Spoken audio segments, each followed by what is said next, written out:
I'm Anita Odeya, Director of Clinical Strategies at the Behavioral Health Network. I'm Christy Estrada, Access Director of Places for People. My name is Jacqueline Hugo. I am the Director of Clinical Services for Inpatient Behavioral Health at Mercy Hospital.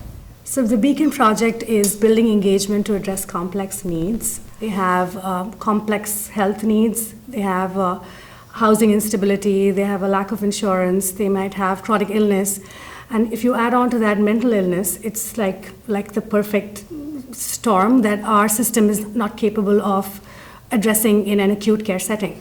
Mercy Hospital really was able to identify patients who were friendly faces and coming to the emergency room, had high utilization patterns, suffering from severe and chronic mental illness, often having very complex needs but were non-emergent, and we were becoming their primary care provider. So we really wanted to come up with a system-wide approach that allowed us to meet just the basic daily needs of these patients.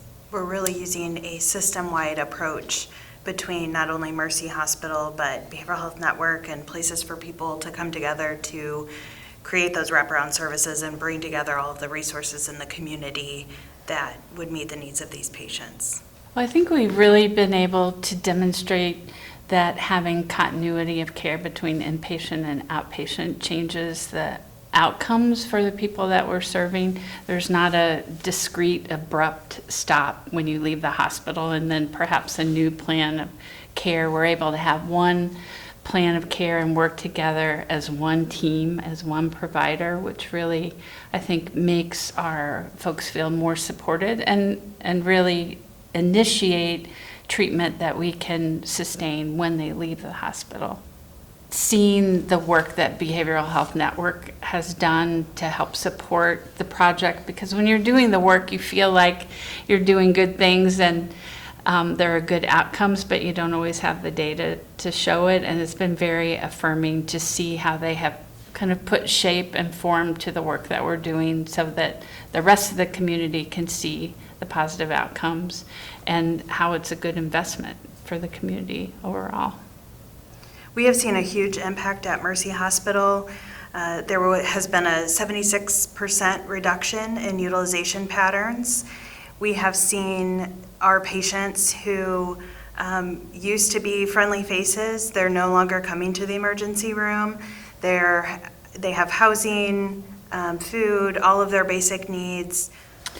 Well, we've seen a really significant decrease in the emergency room utilization is one thing.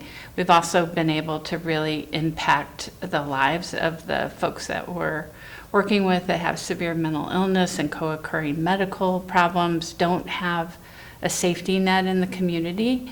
We've really been able to wrap around our services and be persistent, and that's been a real important piece in terms of us being able to find people and initiate our work with them.